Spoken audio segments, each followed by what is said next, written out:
एक सटल सी हिंट थी एक स्टॉक के बारे में, लेकिन कौन कौन से, कितने और क्यों, बिग स्टॉक्स में क्या क्या? देखिए, सबसे पहले मैं ले रहा हूँ मन्नापुरम को। अच्छा, मैं इसका कलर रेड दे रहा हूँ, लेकिन मैं इसमें दो चीज़ें क्लियर कर देता हूँ। रेड में इसलिए ले रहा हूँ कि नंबर खराब है और शायद गैप डाउन होगा, लेकिन एक चीज़ का जो आपको ध्यान रखना है, इनके नंबर्स हर पैमाने पे कमज़ोर है। चाहे आप वो इनका गोल्ड टनेज देखें, चाहे आप इनका AUM देखें, चाहे आप इनका नेट इंटरेस्ट मार्जिन देखें, सब खराब है। लेकिन बड़े गैप डाउन में बिकवाली ना करें, दो रीज़न से। एक तो F&O बैन में है, ठीक है, एक तो बैन में है, और दूसरा यहाँ पर एक M&A डील की एक्सपेक्टेशन है। पूरी दुनिया को पता है कि M&A डील होनी है यहाँ पर, या फिर बस चल रहा है।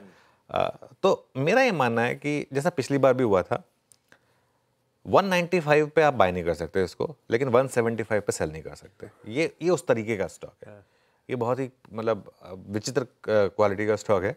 लेकिन पहली बात तो बैन में तो आप ट्रेड तो कुछ कर नहीं पाएंगे। कैश में अगर आप करना चाहते हैं, कैश में सेल करके कोई मतलब नहीं है मेरे ख्याल से। नंबर कमजोर है, मैं इसके लिए रेड ले रहा हूँ, लेकिन मुझे हैरानी नहीं होगी अगर लोअर लेवल से ही रिकवर हो जाए तो।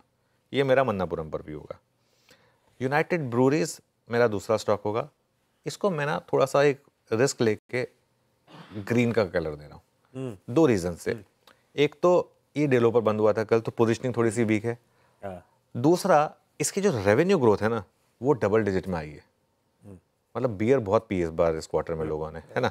हाँ, वो एक मार्जिन थोड़ी सी जरूर वीक रही है यहाँ पर, एबिटा गिरा है, और जो मुनाफे पर दबाव है वो एक वन टाइम लॉस है, और एक डेप्रिसिएशन का भी एक इम्पैक्ट है।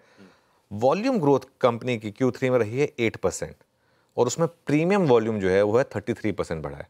प्रीमियम वॉल्यूम इनका मैं अज्यूम कर रहा हूँ हैनिकन वगैरह जो इनके बड़े वाले ब्रांड्स हैं, वहाँ 33% की वॉल्यूम ग्रोथ हुई है।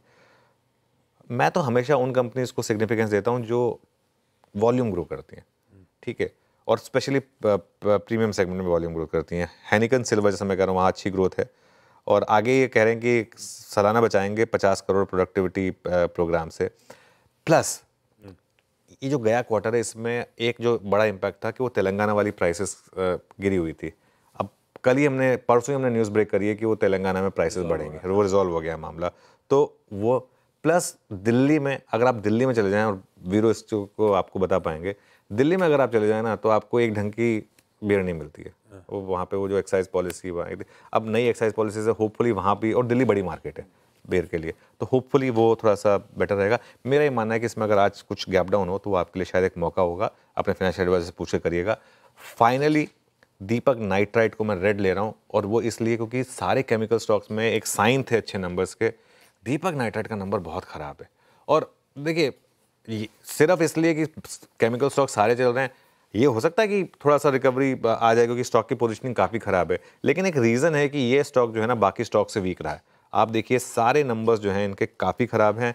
98 करोड़ का प्रॉफिट है, 182 करोड़ का एस्टिमेट था आशीष, 1900 करोड़ का रेवेन्यू है, 2050 करोड़ का रेवेन्यू एस्टिमेट था, 14% का मार्जिन एस्टिमेट था, 8.9% पर आए हैं।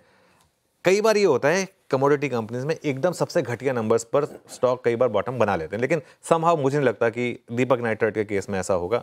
जिस इसका चार्ट है, मुझे लग रहा है कि ये यहाँ पर और वीकनेस बढ़ेगी, लेकिन अगेन अगर बहुत बड़ा गैप डाउन हो जाए तो शायद आपके लिए ट्रेड ना हो, लेकिन इसको रेड में लेके चल रहा है। ये 3 आज के बिग स्टॉक्स। मणप्पुरम नतीजे तो खराब है, और नतीजों में अगर मुथूट से कंपैरिजन कर दिए जाए, ड्रॉ करे जाए, तो और दिक्कत है। यूनाइटेड ब्रेवरीज नंबर्स खराब दिखेंगे, लेकिन इंटरनल्स एनकरेजिंग है, खास तौर पे वॉल्यूम ग्रोथ, और उसमें भी प्रीमियम साइड की वॉल्यूम ग्रोथ।